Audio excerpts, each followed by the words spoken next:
Muito bem, hoje nós recebemos aqui então no nosso estúdio o pastor Silvio Esteves. Pastor, obrigado por ter aceito o convite. É um prazer. Para nós é uma honra receber o senhor aqui e vamos ouvir um pouco da sua experiência e a sua história de vida, e eu acredito que muitas pessoas que vão acompanhar ou estão acompanhando esse material, acredito que vão ser muito edificados com a sua história.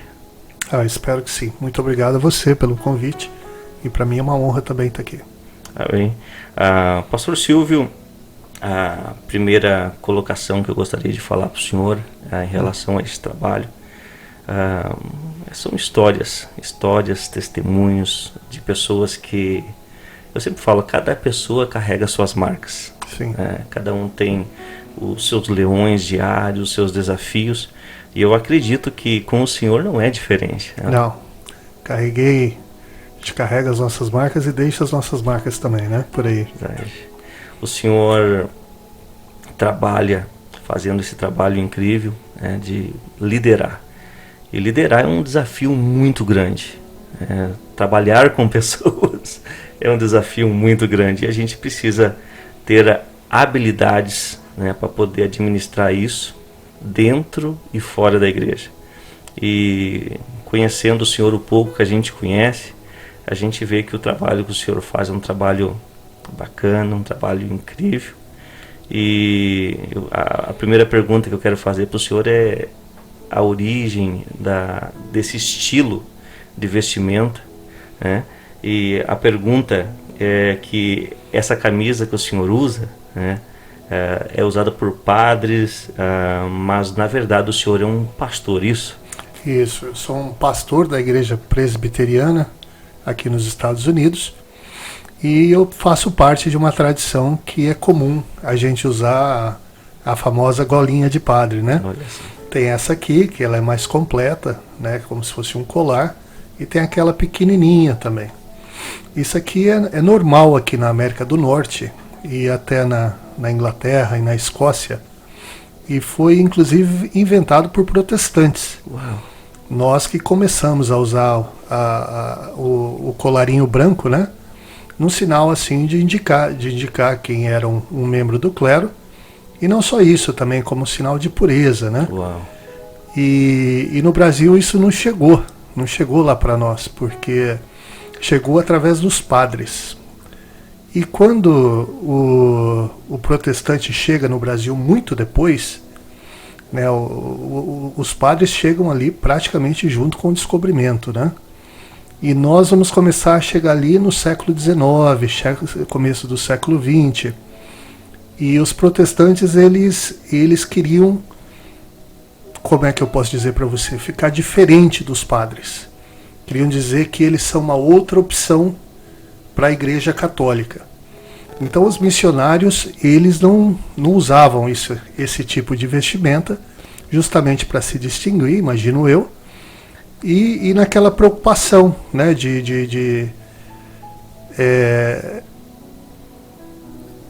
como eu posso dizer assim, né? Os padres que quando chegava um missionário numa cidade brasileira, não é que eles iam lá e falavam assim, nossa, bem-vindo, outro movimento cristão, que maravilha, né? Vamos ser amigos, aquele tipo de coisa. Isso não existia, né? Ali na década de 40, 50, 60, eles eram muito duros com os protestantes que chegavam. E o protestante não trouxe a golinha de padre, mas trouxe o terno. É verdade. Tanto é que você vai em igreja no Brasil, pode estar um calor danado de 45 graus e o camarada tá lá de terno e gravata. Verdade. E às vezes uma toalhinha para ajudar ainda, né? Verdade.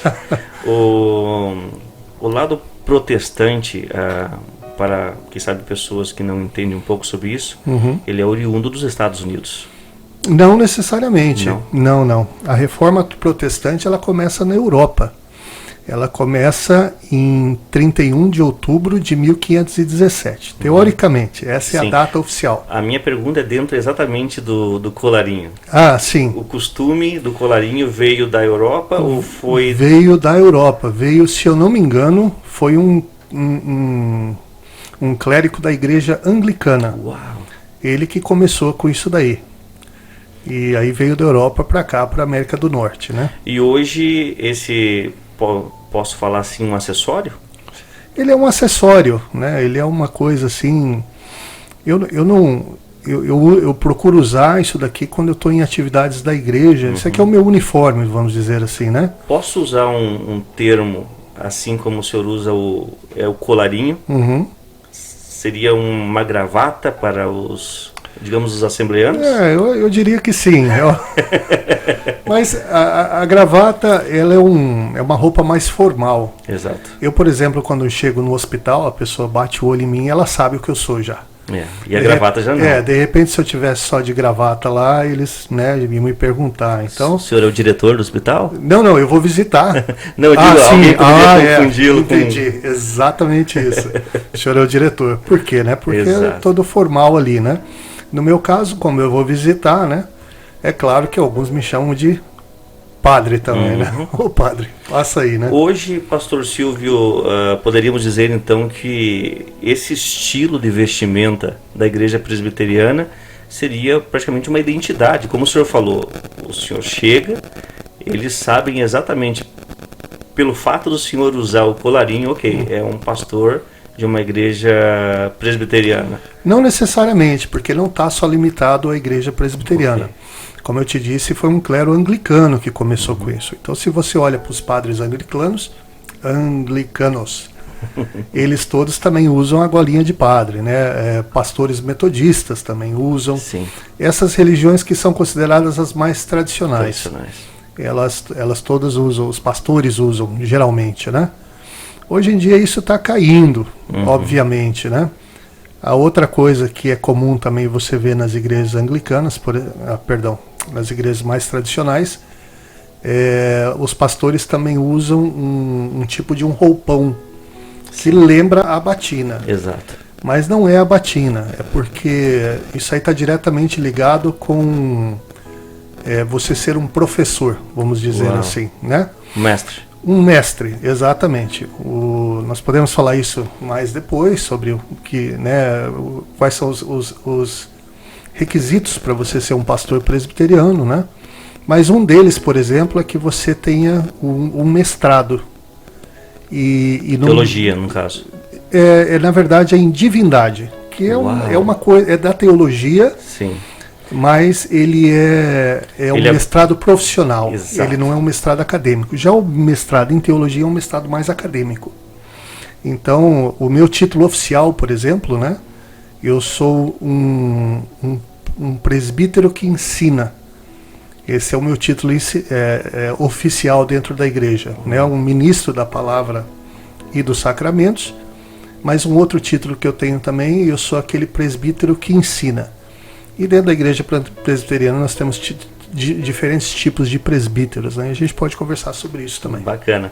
Eu acredito que a questão do seu exercer a função, a gente, quem sabe, deixa um pouquinho mais para o final, porque a gente precisa saber de onde primeiro que o senhor veio, né? Verdade. Então, como que o senhor chegou aqui nos Estados Unidos? Eu falo em questão de o processo, como que aconteceu, como foi? A primeira vez, eu cheguei aqui nos Estados Unidos, eu tinha mais ou menos 26 anos de idade. Jovem? Jovem.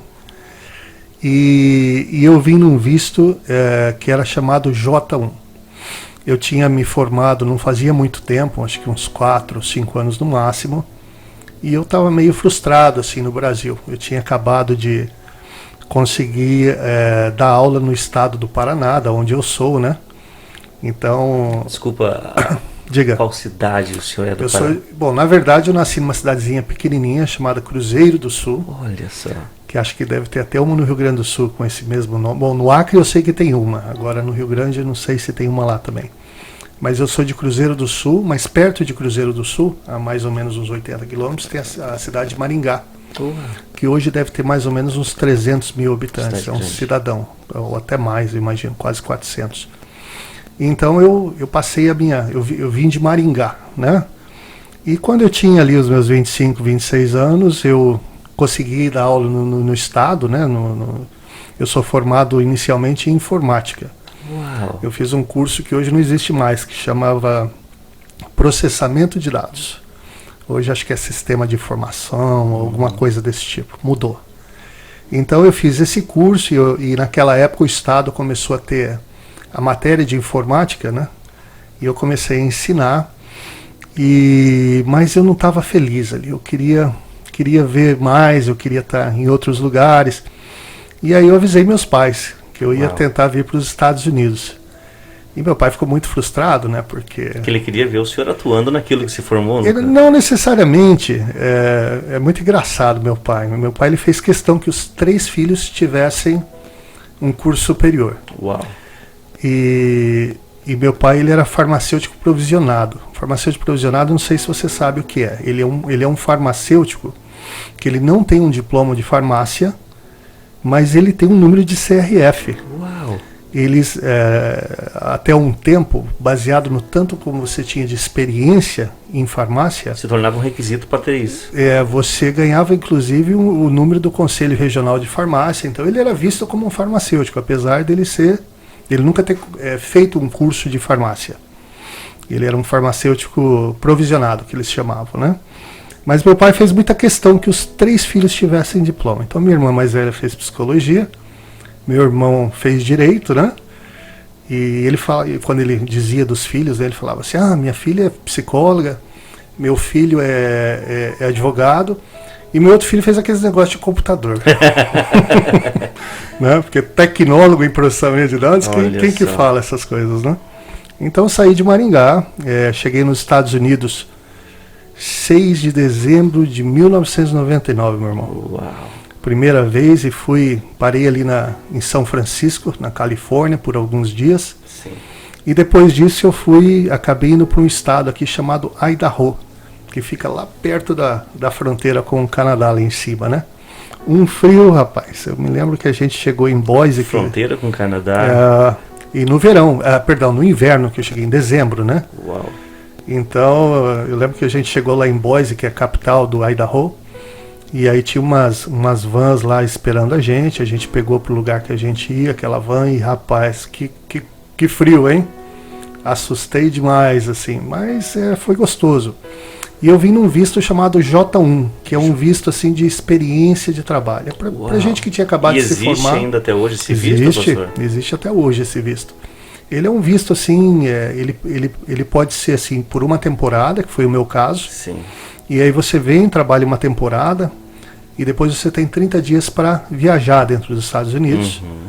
Ou você pode fazer como é que fala? Um estágio de até 18 meses em algumas empresas também, entendeu?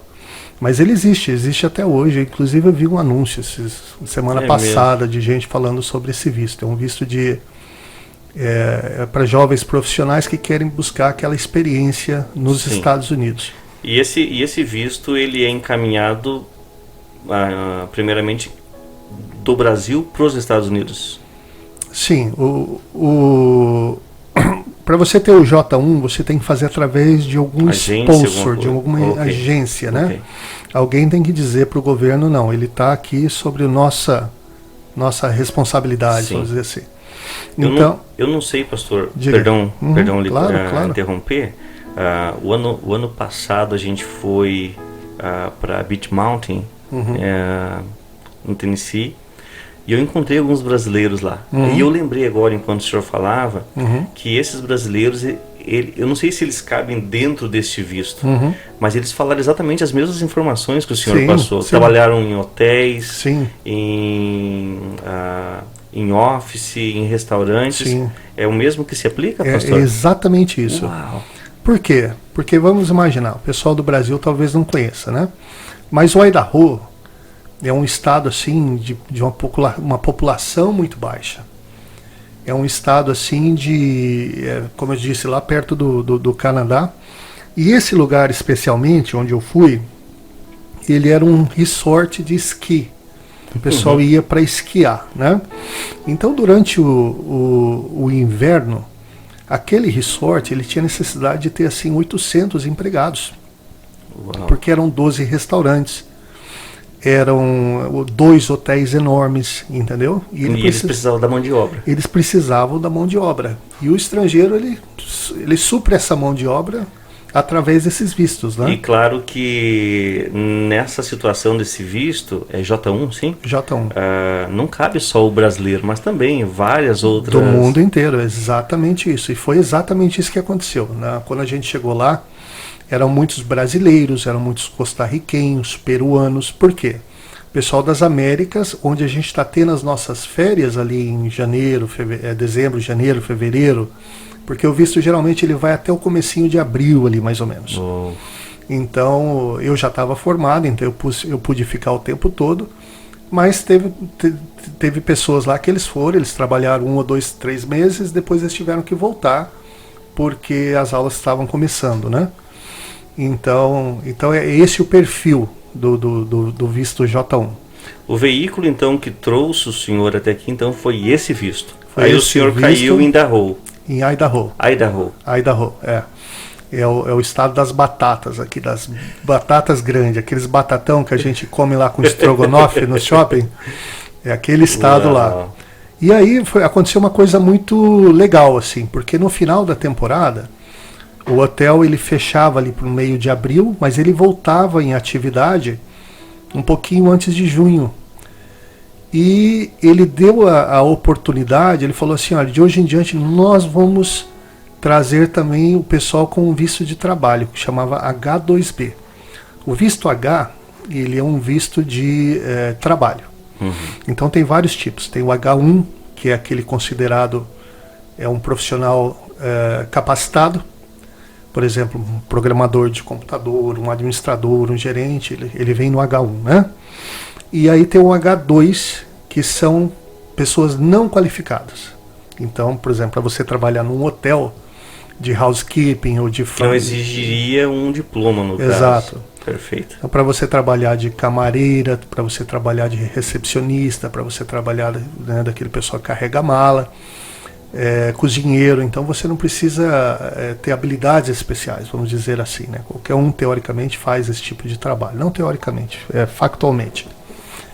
Então, esse hotel nos ofereceu a oportunidade de quem quisesse voltar, para voltar na temporada de verão. E como eu te disse, né? Eu estava formado já, e aí, obviamente, eu apliquei para poder voltar. E nessa história eu fiquei uns 5 anos indo e voltando para o Brasil. O senhor veio, então, na primeira vez com o J1, voltou e recebeu o convite de visto de trabalho para vir para cá. De trabalho. Só que é um visto de trabalho também por temporada. Sim. Ou seja, eu tinha que trabalhar ali mais ou menos uns 5 meses, e aí eu tinha que ir para o Brasil, esperar o visto lá, dava mais ou menos um mês e meio, já chegou a ficar até 2, e aí eu voltava de novo para uma nova temporada. Então eu trabalhava a temporada de verão, a temporada de inverno, e nos interins ali, intervalos? Nos intervalos, onde o hotel não está tão, como é que fala, movimentado, eles mandavam a gente pro nosso país, né? Sim.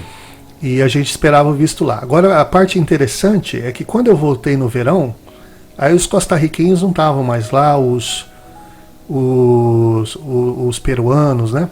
A gente tinha mais ali o eslovaco, o tcheco, o húngaro, né? Esse pessoal que está nas férias deles da Europa. Você está entendendo?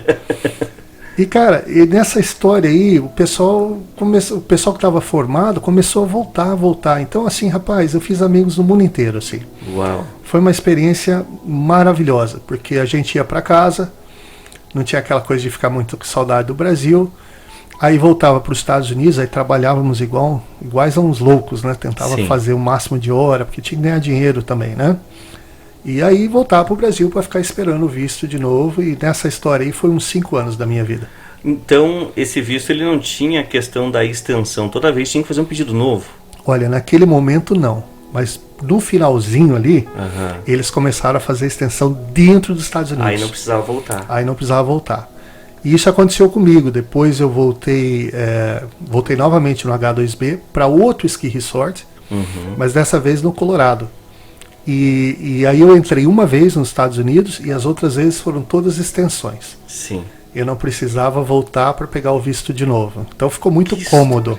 Eu sempre falo, pastor, eu vou fazer um comentário aqui, e o senhor coloca para mim de novo aqui a pauta, que eu acabei tirando. Fazer uma pergunta para o senhor. Muitas vezes as pessoas olham para uma pessoa, usar o seu exemplo, que hoje é o nosso convidado. Obrigado, pastor. Olham para a gente assim, poxa, tal pessoa hoje está em tal situação, né? Mas eles nunca param para refletir sobre o processo que o senhor precisou passar para chegar até onde o senhor está. Yeah. E não é fácil. Não. Eu tenho 8 anos de América. E eu posso dizer que daria para escrever, eu acho, uns 2 ou 3 livros de todo o processo. E eu acredito que o primeiro desafio, claro, você ter o visto já é um grande desafio conquistado, mas quando a gente chega aqui, um dos grandes obstáculos é a comunicação. E a minha pergunta para o senhor é, quando o senhor chegou na América, eu vejo que o senhor tem um inglês incrível. Razoável. Incrível. Porque eu vejo traços no seu inglês. Eu falo inglês, mas não tão bem quanto o seu. Mas eu vejo que o seu inglês ele tem traços britânicos. Acredito que pelo fato do senhor ter, quem sabe, ter passado um tempo também, claro, trabalhando com diferentes etnias e culturas, mas também pelo fato do senhor ter trabalhado no Canadá. Não, eu diria que não. O sotaque do canadense, ele está muito próximo ao do americano. Não o americano do sul, daqui onde a gente está agora, né? Mas não, eu acho que não. Eu me esforço para tentar parecer mais como o americano, né? E não deixar tão descarado assim, né? Aqueles erros que nós cometemos como brasileiros, né? De botar aquele som forte ali no final, né? Como a gente pronuncia. Mas não, eu acho que o meu inglês... No entanto, quando eu cheguei aqui, a gente está falando de lutas, né? Os desafios. De desafios, né? O meu inglês, ele não era bom não, viu, Jay? O meu inglês era o inglês que todo mundo tinha, aquela coisa de... eu sabia algumas palavras, vamos dizer assim. O necessário para sobreviver, como muitos dizem. Não, nem isso, viu? Uau. Não, nem isso. Você sabe o que é gato, cachorro, você sabe o que é amarelo, azul, você tem aquele inglês que todo mundo tem. Mas conversação para mim era zero. Eu não tinha conversação nenhuma. E eu caí numa cozinha, eu trabalhava ali com australiano, eu trabalhava com francês, e eu não conseguia entender os caras de jeito nenhum, rapaz. E o meu primeiro dia, o cara me colocou ali na máquina de lavar. E era uma máquina de lavar... Industrial. Nossa, porque o restaurante lá às vezes servia 2.000 refeições. E 2.000 refeições, amigos, 500 pratos, fora a panela, fora tudo aquilo, né? E eu caí ali na máquina de lavar, e aí com o mexicano a gente consegue se comunicar, né? E eu falei com esse mexicano, um senhor de idade já, o nome dele era Carlos. Falei, Carlos, né, quanto tempo? Aquela coisa, aquele portunhol, né, também, né? E ele falou assim que ele estava trabalhando ali há 8 anos. Aí me deu desespero. Eu falei, não posso. Eu já estou no primeiro dia aqui, rapaz, eu já não quero lavar louça, sabe? Aí o que eu comecei a fazer? Eu via lá o subchefe lá do restaurante, pegar um saco de batata, eu me oferecia, né? Um dia eu fui descascar um saco de cebola naquela máquina de cortar presunto, sabe? Nossa, moço, eu chorei aquele dia, hein? Mas eles começaram a me dar outros trabalhos melhores, né? Então eu caí na estação de pizza, depois ele me colocou na estação de sopa, depois na estação de salada e sanduíche. Então eu fui meio que crescendo ali entre eles, né? Mas o meu inglês só desenvolveu mesmo, porque foi eu e um amigo meu de Maringá, nós fomos para os Estados Unidos, mandar um abraço aí pro cowboy. E esse meu amigo cowboy, ele falava inglês muito bem, porque nos anos anteriores ele morou nos Estados Unidos por 2 anos e ele só estudou. Ou 1 ano, não lembro agora. Mas ele já estava com o inglês dele joia. Mas o meu inglês só desenvolveu mesmo quando o cowboy... Aí tu não dependia mais dele. Não, quando ele saiu, ele arrumou um trabalho melhor, porque ele falava inglês. Aí ele arrumou um trabalho melhor e eu fiquei sozinho na cozinha. Aí eu não tinha mais ninguém para traduzir para mim, né? E é muito engraçado, porque no final da temporada, você lembra agora que o meu visto está acabando, né? Eu vou poder viajar um mês, mas eu quero voltar. E o melhor emprego que você pode ter dentro de um hotel é restaurante, ou seja, ser garçom, ou trabalhar de atendente de bar, mas isso eu não queria, mexer com bebida, essas coisas. Ou ser carregador de mala. Esses eram os trabalhos melhores. Você sabe por quê? Além de você receber a tua remuneração, tinha... Você ganha aquele saláriozinho mínimo, né? Na época era 5,25 a hora. A hora. Mas a maioria das pessoas que não ganhavam gorjeta, elas trabalhavam por 7, vamos dizer assim, né? Então você ganhava um pouquinho a menos, mas você tinha a possibilidade de fazer gorjeta. E o meu objetivo, rapaz, era entrar ali no serviço de bar ou de restaurante? Não, de carregar mala. Carregar mala. Como é que é o nome? Eles falam bell service aqui, o serviço do sino, que você toca o sininho e vem, né? Então, meu objetivo era lá. E eu falei com um amigo meu de uma cidade vizinha lá de Maringá, Presidente Castelo Branco. Esse meu amigo está no Canadá hoje. Gente boa também. Um abraço pro Erix. E eu falei assim, Erix, você conseguiu o trabalho lá no Bell Service? E o Erix falou, consegui. Eu falei, o que você falou? Como é que foi? Ele me explicou, rapaz. E eu falei, como é que eu faço, né? Ele falou, você tem que procurar um diretor aqui do hotel. O nome dele é Mr. Anderson.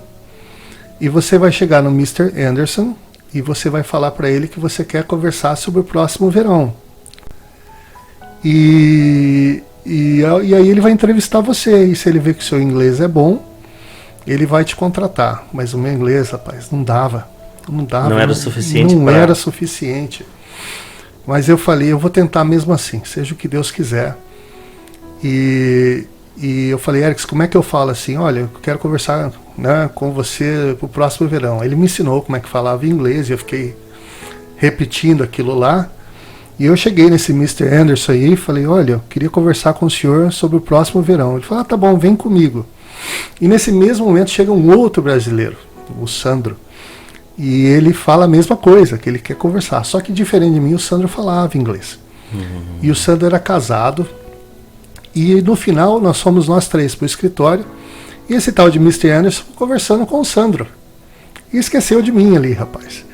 E no final, ele falou, bom, né, o cara era ocupado também, né? Então, o que você precisa? Eu falei, não, eu quero ser um bellman, que é o cara, o mensageiro, né, do hotel, né? Carrega as malas. Aí ele falou, não, tudo bem, então como é que é seu nome? Coloca seu nome aqui. Ele falou, e você? Eu falei, eu também. Me too.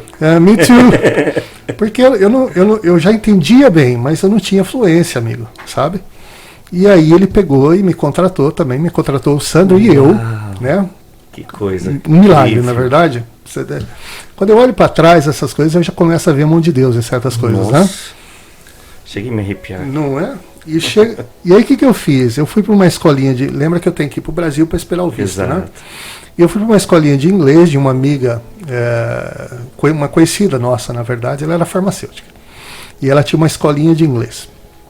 E eu falei assim, olha, eu quero fazer aula, mas eu quero aprender a dar direções. O cara vai chegar para mim e falar, onde que é o restaurante tal? Eu falo, o senhor vai direto aqui, o senhor vira à direita, vira à esquerda, e na frente tem nesse momento tu não sabia nada de straight, left or right? Não, eu sabia algumas coisas, mas eu não tinha aquela fluência, né? E eu fiquei batendo em cima disso. E aí quando eu voltei para os Estados Unidos para ser mensageiro, né? Eu consegui enrolar bem, porque eu já entendia e já sabia dar direções, que era a parte mais importante do trabalho. E nessa coisa eu fiquei. Depois de 1 ano e meio eles já me promoveram para supervisor. Então foi uma coisa bacana, sabe? Parece o José no Egito, né? Foi bacana. Honrando, foi galgando. E aí você vai fazendo amizade com aquelas pessoas que vêm no hotel todos os anos. Você passa a conhecer, entendeu? Eu só sei assim que foi uma benção, foi maravilhoso. Eu acredito que maravilhoso. Num momento como esse, pastor Silvio, eu acredito que é fundamental a força de vontade, o desejo de vencer. Claro que o entrevistado hoje aqui é o senhor, mas eu vou contar uma pequena experiência que antes de morar aqui em Shore County, eu morei em Fort Myers, 4 anos. Então, quando eu decidi vir embora para essa localidade, esse condado, muitas pessoas falaram, mas Jay, você é louco, você vai para um lugar, você não fala inglês, você não fala espanhol. Eu disse bem assim, é exatamente isso que eu preciso. Quando colocamos nossos pés aqui nesse lugar, aí eu captei meu primeiro cliente. E eu disse, e agora? Como é que eu vou falar com ele? Sim. Cheguei na casa dele, igual o senhor falou, aquelas frases rotineiras, básicas. Sim. So sorry, I don't speak English, but I will try. E peguei meu telefone, aí coloquei para ele.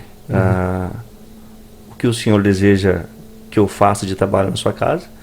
Botei no translator do meu telefone, mostrei para ele, ele pegou o telefone, respondeu e me mostrou de volta. E assim nós criamos as primeiras experiências com os clientes. E eu nunca fui conformado, pastor Silvio, com o normal, porque o normal todo mundo faz. Sim. Então eu sempre gostei, eu já falei para o senhor, eu gosto muito de desafio, eu gosto demais. Então eu chegava na casa de um cliente, um outro cliente que eu tenho um carinho muito grande por ele, o senhor Steve, Mr. Steve. Cheguei um dia para ele, logo que a gente chegou aqui, eu disse para ele, senhor, eu comprei os materiais para o seu trabalho, então o senhor precisa tirar esse valor do meu labor, para que fique justo tanto para o senhor quanto para mim. E como é que eu vou falar isso para ele? Sim. Aí eu dizia para ele assim, you take it, you take it, you take it. E esse senhor muito querido, amável demais, pastor Silvio, ele pegou um papelzinho para mim e escreveu, Jay, come here please. Ei. Botou a mão na cabeça assim e disse, atenção. Menos é minus. Igual, equal. E mais, plus. E quando eu peguei aquele papel, eu coloquei em cima do vanity, que eu estava trabalhando dentro do master bathroom dele, botei em cima, e ele, eu acho que ficou com medo que no meio do trabalho eu fosse perder aquele papel. Ele pegou um pequeno, eu não lembro o nome, nem em português nem em inglês, de grudar algumas coisinhas na parede. Ele pegou aquele papelzinho dele e colocou na parede. E todo dia ele dizia para mim assim, Jay, practice, practice, practice. E isso, claro, é uma série de exemplos, mas eu sempre falo, pastor Silvio, que não tem como você sair do Brasil e vir para um país que a gente usa o termo, e é fato, país da oportunidade, sair de um país e chegar aqui e continuar com a mesma mentalidade. Não. Então, se Deus te mostrou um norte para a situação que você está vivendo, você não pode continuar com a mesma mentalidade, porque o lugar não vai fazer você melhor, mas a tua mentalidade, ou seja, eu preciso de estratégia. E agora eu trago isso para o que aconteceu com o senhor. O seu empenho, a sua determinação, o seu esforço foi essencial para hoje o senhor estar. Eu tenho uma história boa para exemplificar isso. A história é a seguinte, Jay. Olha só que coisa, as pessoas não acreditam, né? Muitas pessoas que chegam aqui nos Estados Unidos nunca imaginam que algum dia já houve essa moleza. Mas o que aconteceu? Aquela primeira vez que a empresa lá, o resort, deu visto de trabalho pra gente, eles acharam aquela experiência muito interessante. Por quê? Porque você traz esse monte de trabalhadores, a maioria era universitário, ou seja, existia aquele esforço de tentar falar o inglês, diferente por exemplo, assim, de alguns mexicanos que trabalhavam lá há muitos anos já e não se esforçavam para aprender inglês, sabe? É lógico que isso é uma generalização, né? A gente não quer...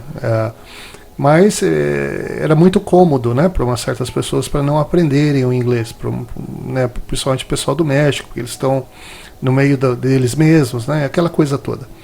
Bom, aí o que aconteceu? O resort falou assim, gente, se vocês quiserem trazer alguém, para cá, a gente vai dar emprego para essas pessoas também. Tudo que vocês precisam fazer é recomendar. Uau! Você já pensou numa coisa dessa? Poxa. Você chega nos Estados Unidos, o visto era basicamente garantido. Porque Pela recomendação. Pela recomendação. Por quê? Porque a empresa dava o visto e chegava lá no consulado, era raramente os cônsules iam querer entrevistar 30 pessoas. Entendeu? Então eles falaram, não, isso aqui é uma empresa, está todo mundo empregado, eles vão e voltam, e dava visto para todo mundo. Era assim uma coisa fantástica. E você pisava aqui no pé nos Estados Unidos, você tinha trabalho, você tinha um lugar para morar, estadia, e você tinha um restaurante que vendia comida mais barato para você. E para matar assim, todo mundo ganhava um Social Security para poder trabalhar. Já pensou? Social Security, acho que o pessoal do Brasil não sabe, né? Mas é como se fosse um CPF, uma mistura de CPF com carteira de trabalho aqui, exato, né? E rapaz, aquilo faz uma falta medonha, né? Então todo mundo ganhava o Social Security também. E aí, eu tinha alguns amigos assim que tinham trabalhado comigo no Brasil, gente da minha confiança, né? E eu trouxe esse pessoal. Não foram muitos não, foram umas 3 pessoas, talvez 4. E aí esse pessoal deu muito certo, porque a gente é trabalhadora também, sabe? E a empresa falou, não, se tiver mais pode indicar que a gente traz de novo. Mas assim, a terceira leva que veio já não era um pessoal mais tão assim, não era o pessoal que você sabia que trabalhava direitinho, né? Ou seja, ele estava usando o recurso do apoio da empresa para trazer os familiares que na verdade não iriam trazer retorno para a empresa. Não necessariamente, mas eu acho que o ponto que eu estou tentando fazer é o seguinte, né? Se você tem uma pessoa lá no Brasil que já não está dando muito certo, não é que ele vai dar certo aqui nos Estados Unidos, ele ou ela, né? Você está entendendo? Isso aí é um fato, pastor. É um fato. Então já caiu um pouquinho da qualidade, vamos dizer assim, conforme o tempo foi passando. E aí depois escancarou. Aí o pessoal descobriu que um camarada lá descobriu que ele poderia cobrar para trazer um pessoal, aí ficou aquela situação. Aí a coisa meio que desgovernou, não é? Mas é baseado no exemplo que você acabou de dar. Se você não tem aquela mentalidade de, não, eu vou fazer acontecer, eu vou fazer dar certo aqui, aí não adianta, amigo. Aí não vai dar certo não nem vai lá dar e nem certo cá. nem lá e nem cá. Porque você tem que trabalhar, você tem que ralar muito, né? As pessoas... se não houver esforço, né? Se não houver aquele foco de não, eu tenho que fazer o melhor, eu tenho que... Aí daí que não tem sábado, e daí que não tem domingo, e daí que não tem feriado, principalmente em hotel, né? Você trabalha no Natal, você trabalha no Ano Novo. Eu me lembro uma vez, eu conto isso para os meus filhos sempre, né? Eu comecei lá no departamento de carregar mala às 5 da manhã, eu trabalhei até a 1h da tarde, depois eu fui fazer um outro serviço, eu trabalhei até às 10, aí era noite, era virada de Ano Novo, aí eu arrumei um negócio para trabalhar no bar, que eu não queria, mas o dinheiro era muito bom, né? E aí você acaba fazendo. Aí trabalhei aquela madrugada e 5 da manhã de novo eu peguei até 1 naquele outro, sabe? Então foram assim 36 horas direto, né? Uau. E você fala, puxa vida, né? Como é que eu aguentei aquilo, né? Mas aguenta, né? O nosso Sim. corpo é uma coisa maravilhosa. Ah, não, peraí. Foi 5 a 1 e depois 2 às 10 de novo. Uau. Você, na verdade, só pegou um intervalo? Foi assim, sabe? Eu peguei um intervalinho de umas 2 horinhas, das 4 da manhã, não, das 3 da manhã até as 5, que eu sentei no sofá e descansei um pouquinho, mas o corpo da gente é uma coisa maravilhosa, né? Porque você acha que ele não vai te dar energia, mas não. Se você pede para ele, se você consegue vencer aquele momento de fadiga, né? Sim. Mas não é para ninguém fazer isso no trânsito, hein? Pelo amor de Deus. Mas trabalhando, né? Sim. Você consegue, você está entendendo? Tem alguns fundamentos, pastor Silvio, na neurociência, que fala o seguinte, que o cérebro da gente, ele está acostumado a fazer, ou seja, ele está acostumado e já está assim, bem treinado para fazer a tua rotina.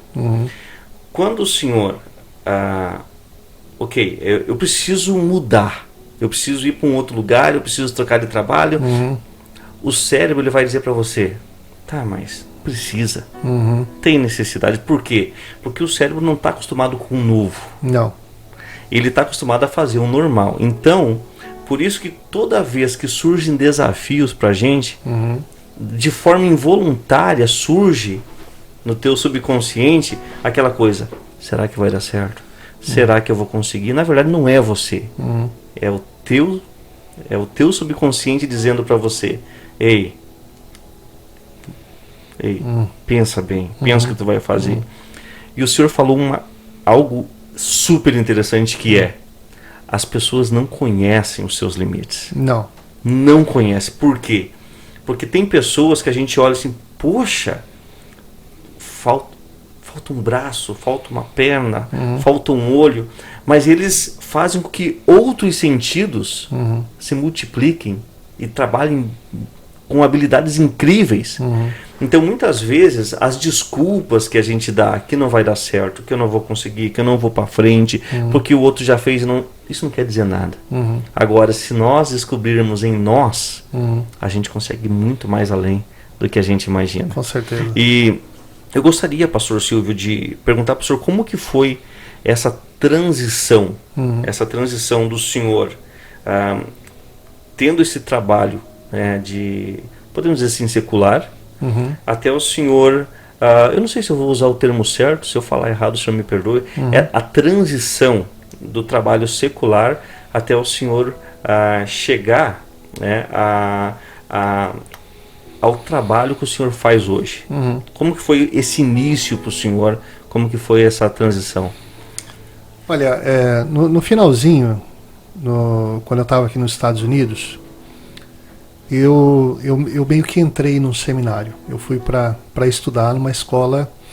Na verdade é o seguinte: eu tinha aquele visto de trabalho que eu falei para você, e aí você não pode ficar com o seu visto de trabalho estudando. Você tem que mudar ele de trabalho para um visto de estudos. E foi isso que eu fiz na época.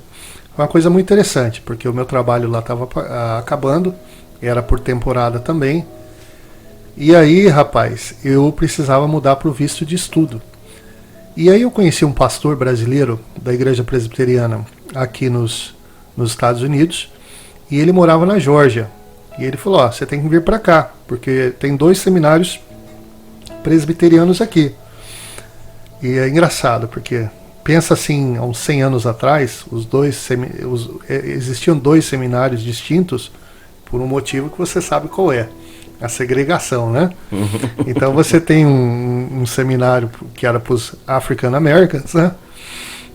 Os americanos de ascendência africana, né? E você tinha o outro seminário que era para os caucasianos, que fala? Caucasians. Né? O pessoal branco, né? E eu queria ir para o do African American, porque os latinos geralmente eles vão para aquele seminário e era mais barato também. E você sabe que estudar aqui nos Estados Unidos é caríssimo, né? Então eu falei para minha esposa, eu falei: olha, eu quero muito, né? Eu acho que Deus está me chamando para isso, né? Logicamente que ela teve que se segurar para não dar risada, né? Você está brincando, você, né?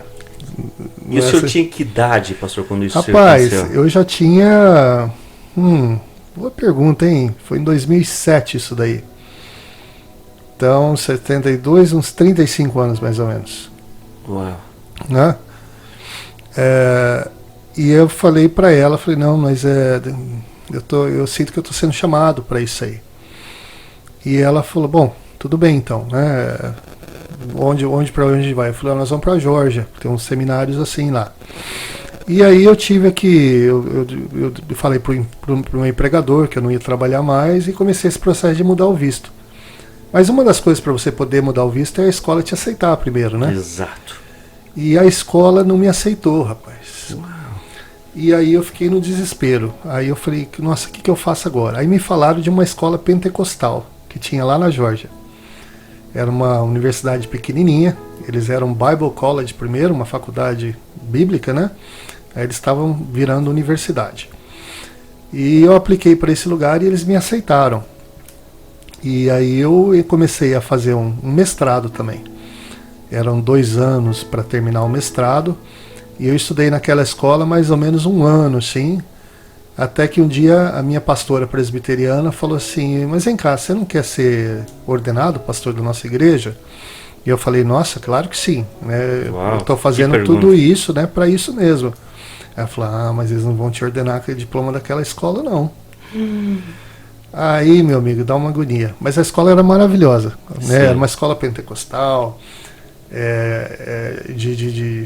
né, de americanos com descendência. Então, você sabe que a música é maravilhosa, né? Porque né, aquele pessoal cantando, nossa, o louvor era assim maravilhoso. Muita gente contagiante, muita gente fantástica ali, sabe? Mas, lamentavelmente, as igrejas elas têm essas coisas, né? Elas não querem ordenar se você estuda, ou se não, pelo menos você pode até estudar, mas tem que fazer um período de adaptação. E eu, depois de um ano e meio, não sei, não lembro, quase estudando ali, né? Praticamente perto de se formar, vamos dizer assim, né? Eu recebo essa notícia e eu falei assim, mas o que eu faço? Ela falou, você tem que entrar no nosso seminário, que é aqueles 2. Aí eu falei, mas o pessoal lá não me aceitou. Eu falei, não, aplica de novo e aplica para o outro também. Eu falei, não, mas o outro eu não consigo pagar. Ela falou, não, mas aplica. Aí eu, em obediência, né, a minha pastora, e eu fiz. Né, eu fui lá e apliquei para os 2. E o de African Americans lá, eles não me aceitaram de novo. Uau. Mas os outros me aceitaram. E eu comecei a estudar nesse seminário de Colômbia. Ele é famosíssimo, ele forma pastores presbiterianos desde 1828. Uau. Então, assim, tem uma tradição maravilhosa, sabe? E eu comecei a estudar lá e eu senti também que o nível do estudo era mais puxado também, sabe? O nível de escrita era mais exigente e tal. E aí eu senti a mão de Deus novamente, porque eu falei, puxa, eu achei que eu tinha perdido tempo lá com os pentecostais, né? Mas não só me abriu as portas assim para eu conhecer um pouquinho. Você né? fez um vestibular, na verdade. Na verdade, me preparou, sabe? Porque eu lembro assim, o primeiro trabalho que eu escrevi eram 2 páginas e eu fiquei umas 10 horas ali tentando escrever o trabalho, porque você não tem hábito, né? Uau. De escrever, né? E então foi assim, foi esses desafios que você vai vendo, que vai aparecendo.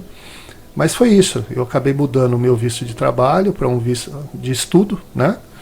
E comecei a fazer seminário. Mas aí aconteceu algumas coisas no Brasil. Meu pai morreu, eu tive que voltar.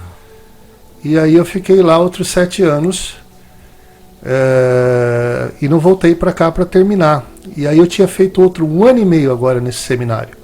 Então, olha só, 1 ano e meio em um ano e meio em outro, sem diploma nenhum para mostrar. E mais de 7 anos que ficou. Uma fortuna de estudos, apesar que no segundo seminário eu ganhei bolsa. Então foi maravilhoso isso também. Mas fui para o Brasil e fiquei 7 anos lá sem poder voltar. Mas com aquilo entalado na garganta, de não ter nunca terminado, entendeu? Quando os meus amigos que entraram comigo naquele outro seminário, né? Começaram a se graduar em 2012, mais ou menos, aquilo lá, rapaz, aquilo lá me cortou o coração. Uau, assim, porque poderia estar lá. eu podia estar com eles lá e não estava. Então aquilo me doía demais. E ali para 2015, os meus filhos já estão ficando adolescentes.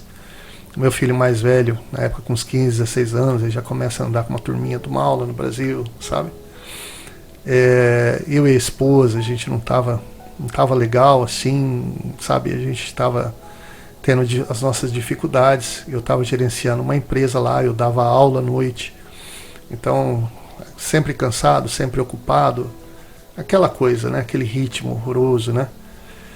E aí eu senti assim que eu acho que era hora de voltar e terminar aquele curso, sabe? E aí eu conversei com ela, falei, olha, estou pensando em voltar. Ela falou, você vai voltar para a Geórgia? Eu falei, não quero ir para a Geórgia. Acho melhor a gente ir para o Canadá, porque o Canadá aparentemente é mais fácil imigrar. E eu vou lá e tem igreja presbiteriana lá e eu vou fazer o curso lá. E nós vamos para Montreal, que é a parte francesa do Canadá. Nós vamos aprender francês, nossos filhos vão aprender francês. Uau, que incrível. E foi isso que nós fizemos, né? A gente decidiu então que eu terminaria o curso. Eu visitei Montreal antes, eu falei com o diretor da faculdade lá. E eu falei, primeiro você me aceita? Ele falou, não, eu te aceito. Ele falou assim, e eu falei, olha, quanto tempo eu vou ter que estudar para você me dar o diploma? Ele falou, 2 anos. Então ele usou aquele meu 1 ano sabe? Uau! Então isso aí já foi maravilhoso também, né? E aí eu estudei os 2 anos lá, terminei o curso, aí entrei no processo para poder ser ordenado. Aí eu tenho que cumprir todas as etapas. Mas foi isso que aconteceu, né? Eu não lembro nem da pergunta mais, que a gente começa... Sim, um assunto vai levando o outro, né? Mas foi assim que a gente... Foi essa... A transição. Foi a transição, foi, né? Como é que eu queria terminar. Era aquele incômodo no meu coração para terminar isso daqui, sabe? Aquela coisa... Apesar de eu ter questionado Deus um monte de vezes já... E quem Deus, é que não questiona? Tem certeza, sabe? Porque você nunca se sente assim digno do seu chamado. Eu acho que se você se sente digno do seu chamado, acho que você tem um problema já. Exato. Acho que você não pode ser pastor, não. E eu me sentia assim, eu me sentia muito indigno, eu me sentia, né? Porque o colarinho é branco, né? Mas o coração é de pecador ainda, né? Então foi isso, rapaz.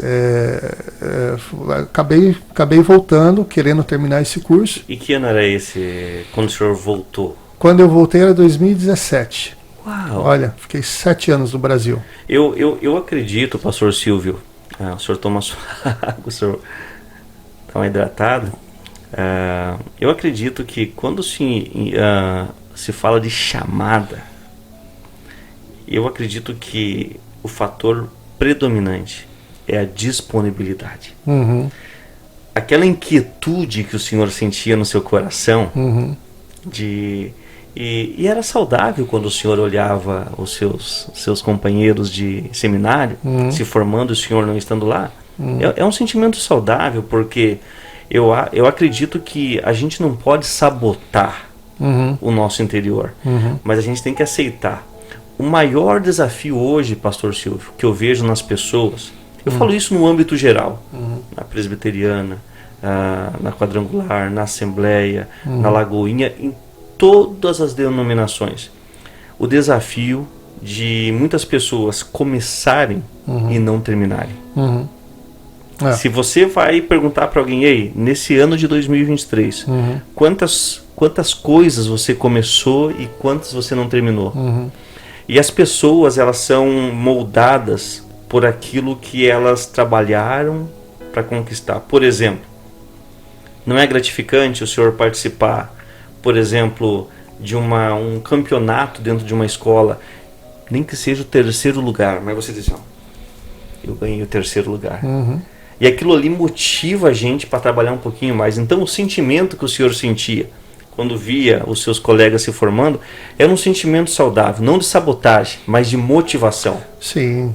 E aquilo foi trabalhando dentro, e hoje o senhor está aqui, pastor. Quando eu olho para trás, rapaz, as decisões, né,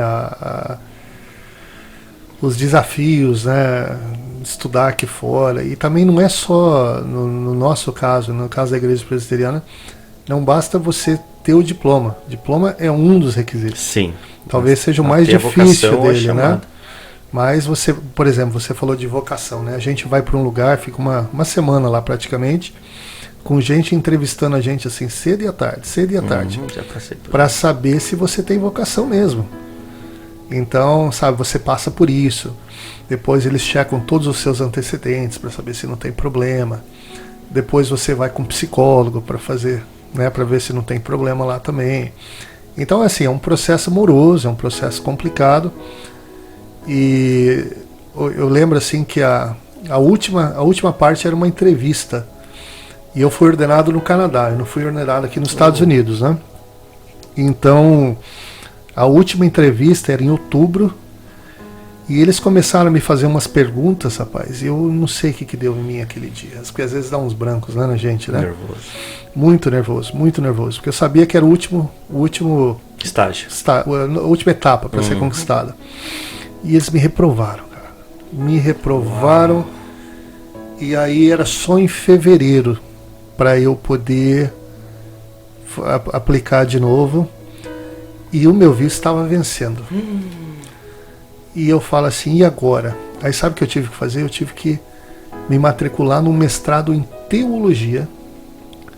Outro mestrado, hein? Eu tenho 3. Uau. Você acredita? Eu tenho um lá do Brasil, que é em gestão.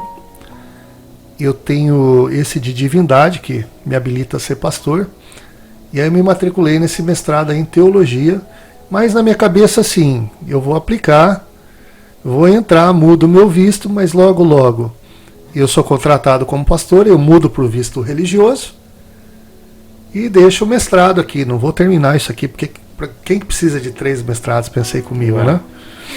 E o plano estava dando quase certo. Eu comecei o mestrado em teologia, eu consegui mudar meu visto. E aí essa igreja, uma igreja no Canadá, tem uma ilha que chama a Ilha do Príncipe Eduardo. E é uma província. Ela é pequenininha, mas ela é uma província. E me chamaram para uma entrevista numa igreja lá, uma igreja maravilhosa, cara. Uma igreja assim que... Que processo, hein, pastor? Aí eu fui lá fazer a entrevista. Aí o pessoal lá falou assim, olha, tá entre 2 pessoas. É você e uma outra pessoa. Mas a gente gostou de você, né? E o pastor lá gostou muito de mim também. Você sente quando você conecta com a pessoa. Que quem elege o pastor da igreja, então, é uma comissão, é uma comissão. conselho. Na igreja presbiteriana é um comitê. Uau. Eles pegam membros da igreja e fazem um comitê, e esse pessoal que vai contratar o próximo pastor. Mas nesse caso dessa igreja particularmente, eu seria o pastor assistente. Então o pastor tem que gostar de mim também. Uau. Mas a gente se conectou imediatamente, assim. A gente ficou, sabe? E aí falaram, olha, tá entre vocês 2, né? E a pessoa vai vir aqui semana que vem. Desculpa. E assim que essa pessoa vir aqui, a gente vai tomar uma decisão. Aí eu peguei o avião, voltei lá para Montreal, onde eu morava, e falei para minha esposa assim, falei, meu amor, eu tô bem confidente. Aliás, tem que mandar um beijo pra minha esposa, né? Betânia, eu te amo, meu amor. Ela tá no Brasil, cara. Morrendo de saudade dela. Meu Deus.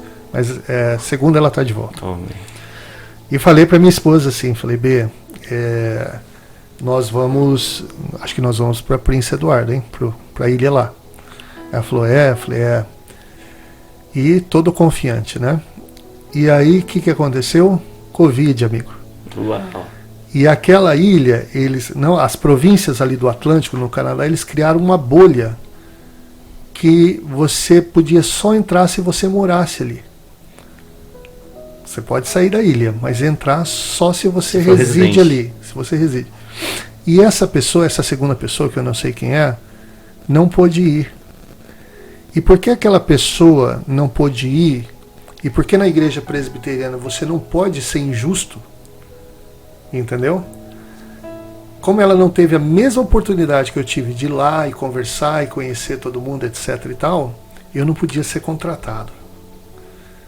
E rapaz, eu falei, e agora? Porque a Covid chegou, todas as igrejas que estavam procurando o pastor, de repente pararam os processos, porque como é que você vai trazer um pastor com a igreja fechada?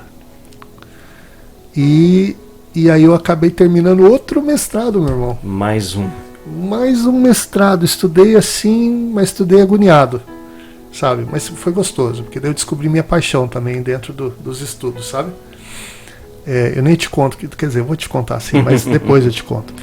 Mas foi essa situação, sabe? Eu tive que terminar um 3º mestrado, para daí no final, assim que eu estava me formando no 3º mestrado, que eu recebi um chamado para uma outra igrejinha. Uma igrejinha que foi construída em 1860. Histórica, né? Uma igrejinha histórica, coisa linda, cara. Se você abre os livros da igreja, das minutas, das reuniões, minutas é um negócio dentro da igreja presbiteriana. Toda reunião tem que ter minuta, né? Mas você precisa ver a letra, assim, aquela perfeição. Parecia que a pessoa ficava uma semana inteira desenhando, cara. Coisa mais linda do mundo, sabe? Então foi uma experiência assim, maravilhosa para mim também, trabalhar nessa igrejinha com esse pessoalzinho, sabe? E gente muito querida, assim, me trataram muito bem, sabe? Mas foi um processo, né, pastor? O senhor tem que ter 1, 2, 3, 4 mestrados. 3.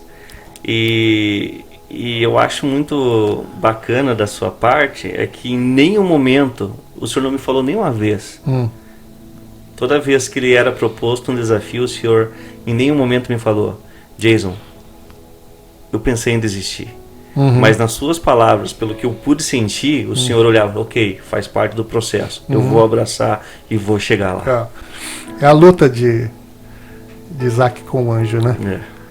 Sabe, eu vejo assim, né? Eu quis desistir. E eu, em muitos momentos, eu senti assim: não, Deus está tentando parar eu aqui.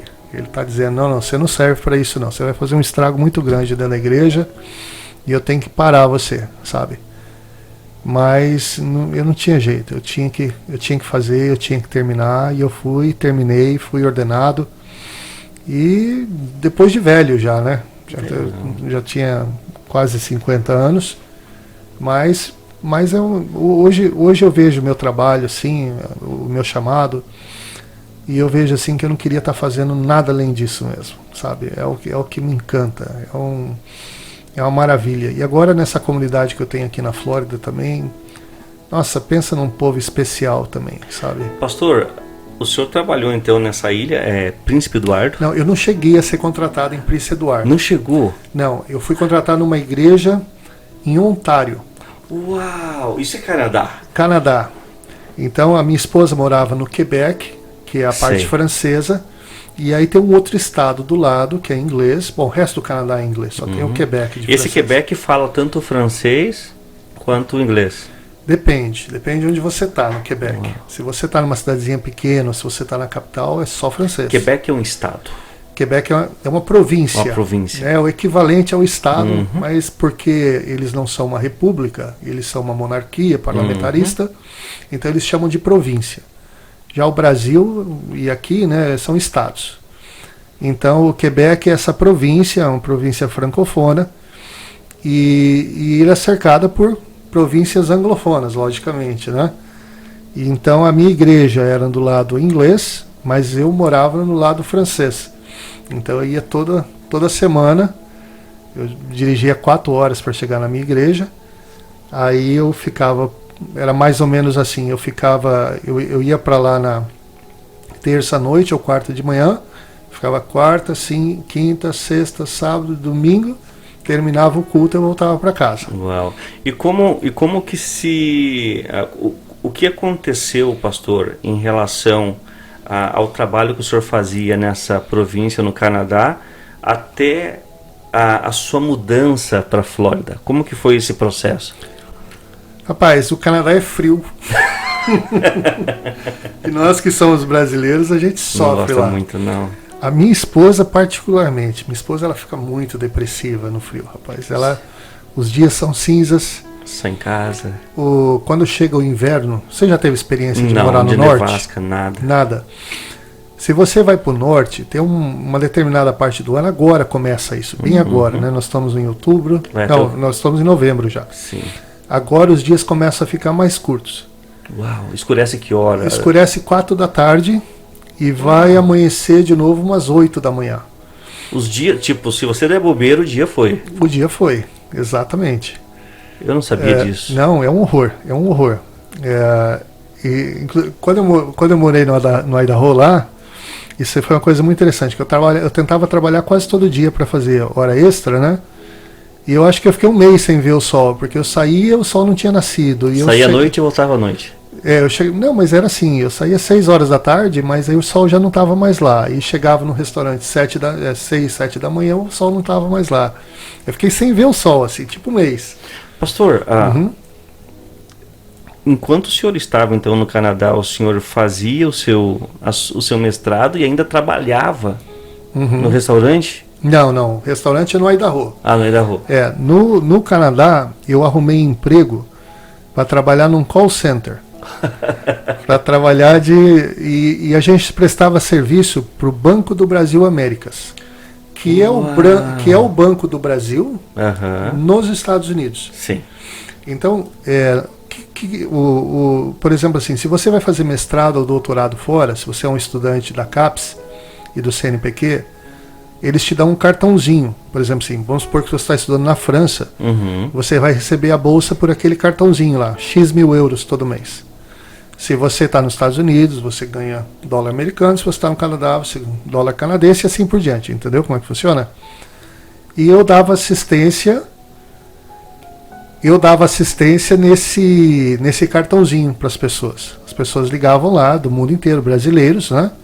Então eu trabalhava dando assistência para esse pessoal aí. Mas essa empresa ela não tinha só o Banco do Brasil Américas como cliente, ela tinha outros clientes também. Então eu dava assistência para um banco de Porto Rico, eu dava assistência para um banco do Canadá mesmo, que é o CIBC. E assim ia, sabe? A gente era um call center assim, onde todo mundo falava mais de uma língua, porque a gente sempre atendia de pessoal do mundo inteiro, né? Então eu fiquei 3 anos nessa história aí de... Uau. Só que era muito tranquilo, porque o estudante nos Estados Unidos e no Canadá, você só é permitido durante o seu período de escola, você tem a permissão somente de trabalhar 20 horas por semana. Então eu ia lá, eu trabalhava na sexta, assim, chegava às 8 da manhã, trabalhava 10 horas, no sábado eu trabalhava outras 10 horas, e o resto da semana eu estudava. Então trabalhei e estudei. E te digo mais, o seminário do Canadá, o seminário lá de Montreal, você faz parte dos seus estudos no seminário, mas a outra parte dos seus estudos você faz numa universidade canadense, chamada Universidade McGill. Uau. E ela é considerada a Harvard do Canadá. Ela é uma universidade assim, de muito prestígio, de muito, sabe? O pessoal tem que batalhar muito para poder entrar naquela universidade, sabe? Para ser aceito lá, né? E eu achava muito engraçado, porque eu cheguei algumas vezes assim a perguntar para as pessoas assim se elas dividiriam as anotações. Porque quando você é estrangeiro, meu amigo, ou você escreve ou você presta atenção na aula, né? E eu falei assim, você não divide as suas notas da aula comigo, né? Rapaz, umas 3 pessoas me falaram que não, porque eles são tão competitivos, né? Uhum. Eles estão batalhando a vida inteira para ter nota boa para poder entrar numa universidade aqui, ó, igual aquela. E eu ficava assim, puxa vida, que coisa, né? Então eu fiz os meus estudos nessa universidade, que é uma experiência interessante também, porque uma professora que tinha lá de Velho Testamento, por exemplo, ela falava assim, pessoal do seminário, você deixa a sua fé ali na porta e entra para cá e vem ser estudante. Entendeu? Por quê? Porque você vai ver coisas assim, né, que de repente vai abalar a fé. Agridem a sua fé. Exato. Né? Vai desconstruir algumas coisas que você acha que você sabe, né? Então é muito interessante essa parte também. Então eu fiz 1 ano nessa universidade e aí outro ano eu fiz um seminário, que daí você anda junto com um pastor, ele te ensina, né, a maioria das coisas. Eu andei com um cara muito exigente lá, ele tinha uma igreja pequenininha, uma igreja de maioria assim, de estrangeiros, gente da África, gente da Filipinas, muito interessante, sabe? E eu andei com ele esse 1 ano, né, e fiz as matérias lá que tinha que fazer, que são as matérias do último ano, e aí com isso eu consegui o mestrado em divindade, né, que me habilitou a ir a fazer aquela entrevista, fazer todo o resto do processo. A pessoa ter convicção que foi chamada é uma coisa, mas agora o preparo ele é fundamental. Sim, sim. Se a pessoa não buscar o preparo, ele vai pegar o chamado dele e quem sabe vai colocar numa prateleira e dizer, eu sou chamado, mas não exerço. Exato.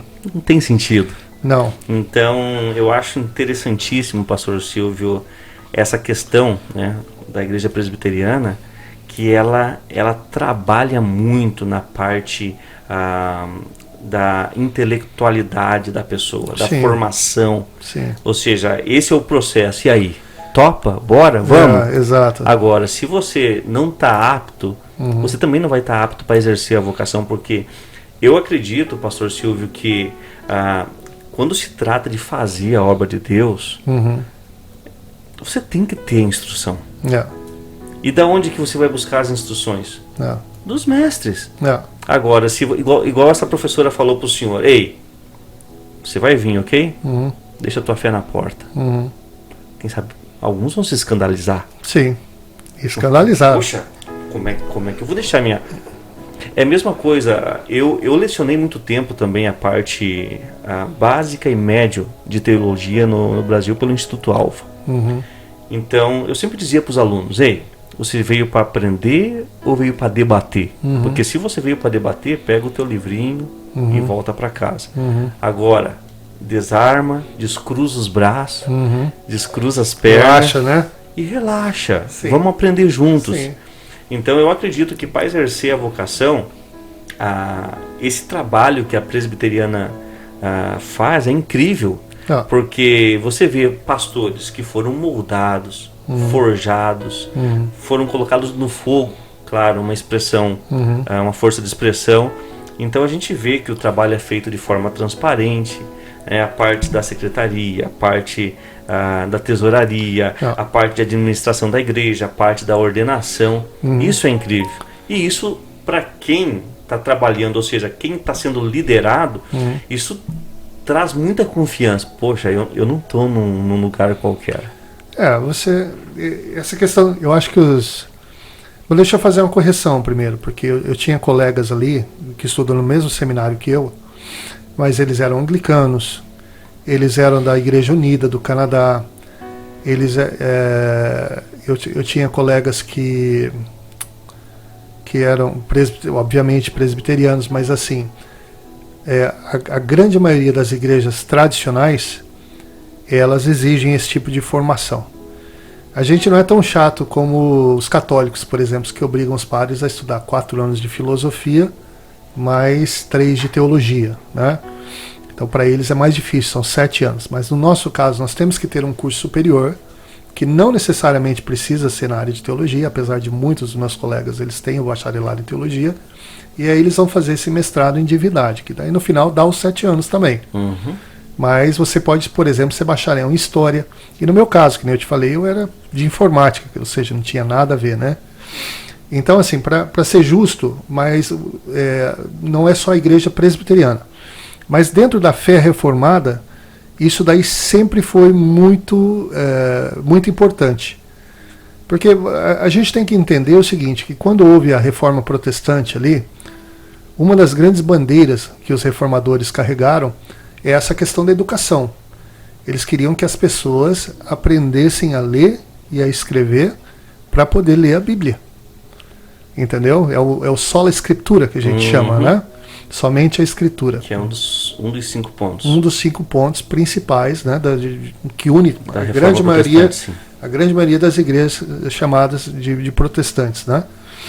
E a igreja reformada, ela sempre foi muito exigente nesse sentido. Então, o pastor, por exemplo, da Igreja Presbiteriana Brasileira, ele não necessariamente precisa de um mestrado, mas ele precisa fazer aqueles 4 ou 5 anos de teologia nos seminários brasileiros também. Então, diferente de algumas igrejas no Brasil, né, onde o que a exigência é que você seja treinado ali dentro da igreja, né, e eu não quero dizer que tem alguma coisa errada com isso, mas o que eu queria dizer é o seguinte, que às vezes o que você faz é repetir o que o apóstolo, o que o bispo, o que o pastor da igreja faz.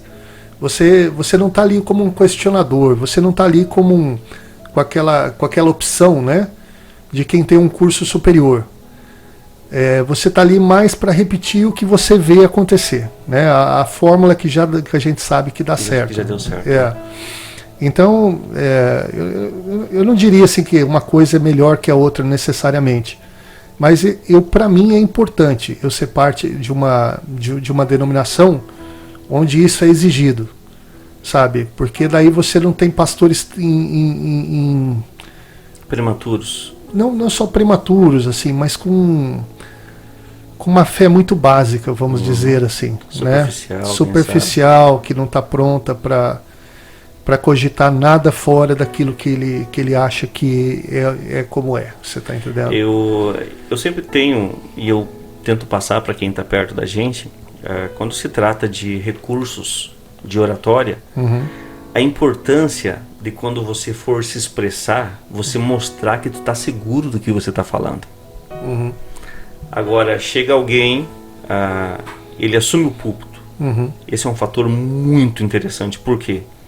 Porque você assumir um púlpito não é o mesmo que você assumir uma bancada para fazer um show ou outra coisa. Não.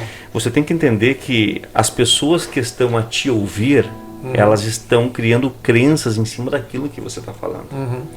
Então, se eu subo ou eu estou em uma tribuna ou um púlpito ou uma bancada de igreja, eu tenho que pensar o seguinte: o que eu for falar pode ser palavras simples, mas tem que ser palavras com propriedade e segurança. Por quê? E como é bom, pastor Silvio, você parar para ouvir alguém dizer assim: poxa, ele domina o assunto, eu sinto firmeza nas palavras dele. Agora, quando nós assumimos o púlpito e começam, ao invés de trazer conteúdos que trazem crescente ao nosso intelecto, ao nosso intelectual, aí muitos começam: eu acho, eu acredito. Você abre leque para heresia. Você abre muito leque para heresia. Por quê? Eu acredito. Não, peraí, você acredita naquilo que você pensa ou naquilo que você tem fé, que é a palavra de Deus? Então a importância da instrução, de você buscar. Ah, mas eu tive que fazer 3 mestrados. Ok. O que tu perdeu com isso? Nada. Mas vamos deixar essa parte clara também, né? Você precisa de um só. Exato. Eu fiz um no Brasil, porque eu queria fazer em gestão. Que é da informática também. Na verdade, é em gestão do conhecimento, que é uma coisa que não está relacionada necessariamente à informática, mas você pode usar muito bem a informática dentro da gestão do conhecimento, né? Então, por exemplo, assim, se você lê a minha dissertação, ela é sobre requisitos de software, né? Então eu quis fazer isso. Daí o necessário mesmo é só esse mestrado em divindade, que é de 3 anos.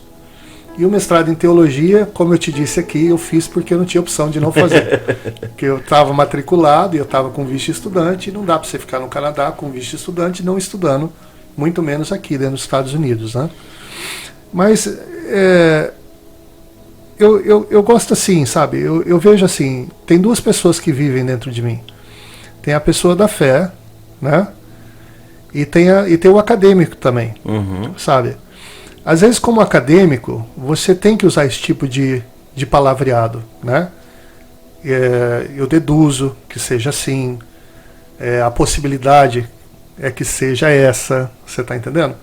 Porque tem coisas que, lamentavelmente, não dá para você saber. A gente só vai saber mesmo quando a gente estiver no pé do Senhor, lá com Ele. Você está entendendo que a gente vai poder perguntar. Conjectura. As conjecturas, né? Então eu acho normal isso para a língua do acadêmico, né? Já na igreja, essa coisa de não sei, não tenho certeza, não pega bem. Mas ao mesmo tempo você tem essa obrigação de ser intelectualmente responsável. Exato. Pelas coisas que você fala. Então, sabe, é uma coisa interessante, vamos dizer assim, né? Porque quando você aproxima as escrituras, o acadêmico em mim, ele olha para aquela passagem e ele quer perguntar algumas coisas básicas assim. A primeira coisa, né? Qual que é o contexto disso daqui? O que está acontecendo aqui, sabe, nesse momento? Jesus, por exemplo, ele nunca nos deixou nada escrito, por escrito. Ele nunca deixou um livro dele, autoral dele pra gente, né? O que nós temos são relatos. Nós temos 4 evangelhos nas nossas Bíblias, né? E às vezes você tem que se fazer aquela pergunta: até onde Mateus está indo aqui com as coisas que ele acredita e até você está entendendo? Até que ponto esse verso aqui que foi colocado é para dar um alívio para a comunidade dele, vamos dizer assim. Você está entendendo? Qual o propósito daquela expressão? Qual o propósito? Que esse camarada, por que esse camarada ele usou papel e tinta para deixar isso aqui escrito para gente? Sabe? O que estava na cabeça dele? A contextualização é fundamental. Fundamental. É perguntar como, por quê, quando, quem, sabe? Então, como acadêmico, você faz esse tipo de aproximação. Mas aí, amigo, você tem 20, 30 minutos para pregar. É verdade. E às vezes não dá para você discorrer, sabe, como você discorreria numa aula. Então você tem que fazer a coisa acontecer de outra maneira, Exato. não é verdade? Mas eu acho fascinante. Eu uso uma coisa aqui que é chamada de lectionary, que é o... Eu não sei se tem essa palavra, lecionário, que é basicamente, vou te dizer o que é. A igreja, ela diz as passagens para você pregar. Toda semana, todo domingo tem uma passagem que são 3 anos diferentes, ano A, B e C, e todo domingo tem uma passagem, tem algumas passagens, tá? Tem uma epístola, tem um do Novo, tem um dos Evangelhos, tem um salmo, tem alguma coisa do Velho Testamento, né? E você escolhe uma daquelas passagens para você pregar no domingo, né? Então eu gosto de fazer isso daí, por quê? Porque se eu for lá ficar escolhendo as passagens que eu gosto de pregar, eu estou dando a minha mensagem, vamos dizer assim, né? Mas quando eu pego uma passagem diferente toda semana, eu tenho que brigar com ela. Eu tenho que falar assim, tá, por exemplo, dessa semana é o Sermão da Montanha. E eu tô lá assim, tá, tem essa mensagem aqui de Jesus, abençoado é aquele, 8, né? As beatitudes que chama aqui nos Estados Unidos, né? As bem-aventuranças. As bem-aventuranças, né? Então tem 8 dessas, entendeu? Até onde é Jesus, até onde é Mateus. Que é isso? O pobre de espírito. Você entende, não? Então você tem que brigar com a passagem toda semana. Mas para mim é uma coisa assim muito gostosa de fazer, sabe? Eu começo a escrever o sermão na segunda-feira, quer dizer, eu prego no domingo, segunda eu já estou construindo o sermão do próximo domingo. Mas a briga com o texto é a semana toda. Eu tenho uma característica também, pastor Silvio, quando eu sempre falo que o bom obreiro, ele não estuda para pregar, ele estuda porque gosta. Então, eu sempre tenho o hábito, do lado da minha cama eu tenho minha Bíblia, o meu caderno de anotação e uma caneta. Então, tem uma expressão que alguns mestres teólogos do Brasil usam, chamada investigação textual. Ou seja, igual você usou o termo briga, né? Então você tem que cavocar, você tem que buscar, você tem que... peraí, por que isso?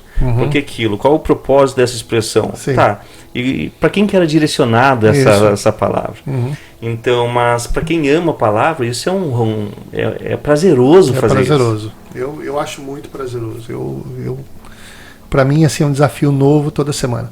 E eu prefiro muito mais isso, né, usar o lecionário, do que eu simplesmente falar assim, essa semana eu quero falar para a minha igreja de dízimo, por exemplo. Aí eu vou lá procurar os versos que eu vou pregar, você está entendendo? Ou eu quero falar para a minha igreja de humildade. Aí eu preparo a minha mensagem e pego uns versinhos lá para suportar a minha mensagem. Eu acho isso problemático, você entende, não? Eu prefiro muito mais olhar aquela passagem, entendeu? E não que eu não pule de vez em quando, e não que eu não faça isso de vez em quando. Por exemplo, mas de forma saudável. O senhor é responsável por aquilo que o senhor está fazendo. Sim. Por exemplo, assim, eu passei agora no mês da reforma. Então, às vezes eu quero contar a história de alguns reformadores, né? E às vezes eu tenho que buscar os versos para encaixar no sermão, né? Para bater com a história deles ali. Mas fora isso, eu acho que o lecionário é uma coisa bem interessante. De nós pastores estarmos usando, tá procurando usar. E muita gente faz isso aqui nos Estados Unidos. Então é uma coisa assim que me dá um prazer muito grande. Isso é bacana. Nós paramos no processo do seu trabalho no Canadá até a sua chegada aqui. Para nós finalizarmos esse tempo precioso, como que se sucedeu?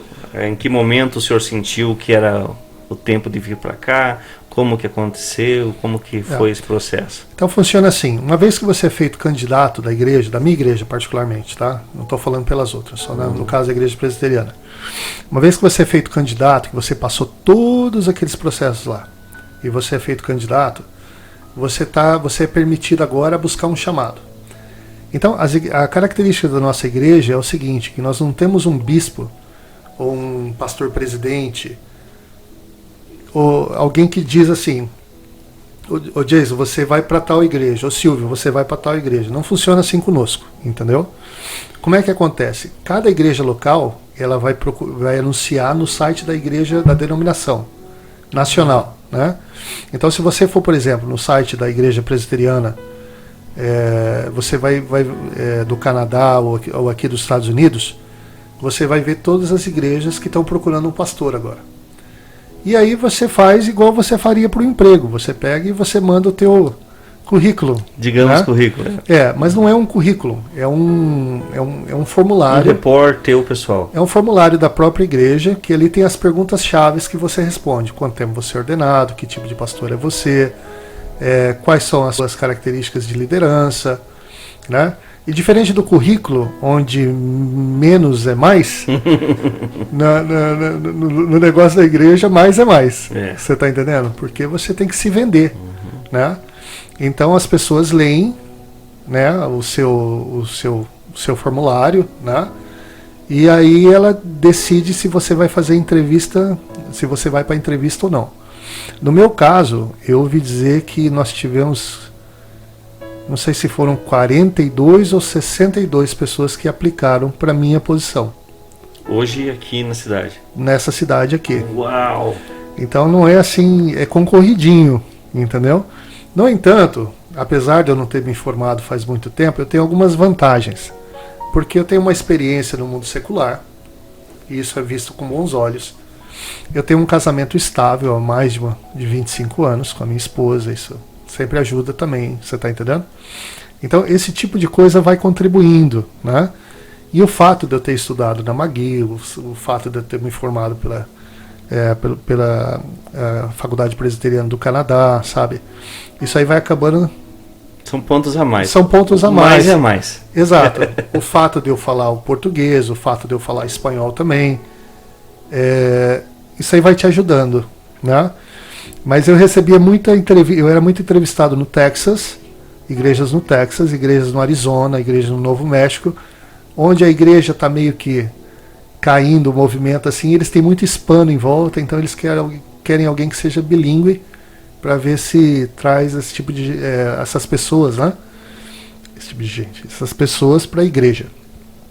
Então eu apliquei para essa igreja aqui, e aí no final eles reduziram para 7, que eles iam fazer entrevista, né? E eu fiz a primeira entrevista e eu achei que foi muito boa.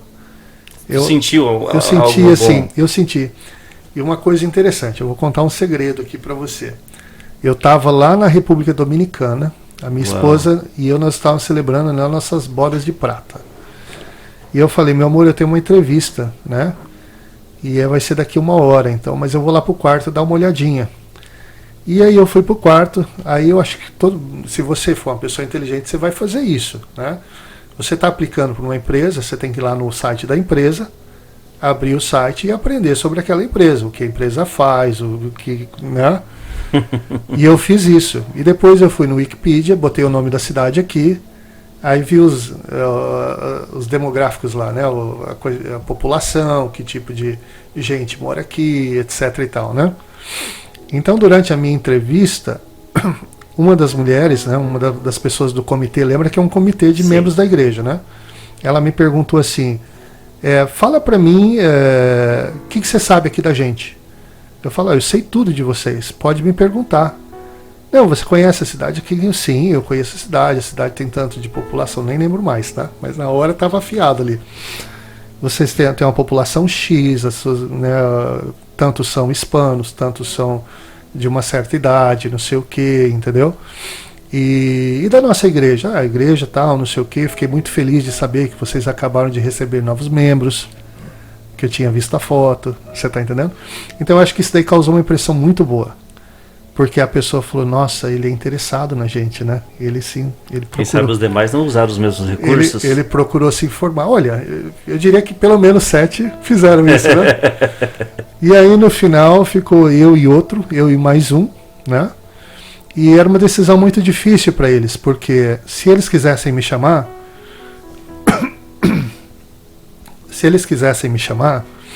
eles iam ter que esperar o processo legal para eu poder vir com o visto de religioso. E esse visto funciona assim, você pede para o governo primeiro, e aí levam 6 meses. E aí você tem que marcar uma entrevista no consulado, americano, né? E aí hoje, para você conseguir uma entrevista no consulado americano, são outros 6 meses. Então, eles acho que eles não imaginavam que ia demorar tanto tempo assim. Mas no meu caso, eles tiveram que me esperar 1 ano. Então, eles poderiam ter contratado aquele rapaz que já era cidadão. Temporário. Ou eles poderiam ter me esperado 1 ano, e eles decidiram esperar 1 ano por mim. Uau, pastor. E aí tem um pastor que é o pastor de transição, que quando uma igreja tá chamando um pastor, né? Eles colocam outro pastor lá, geralmente alguém aposentado, para ficar cuidando da igreja naquele período, né?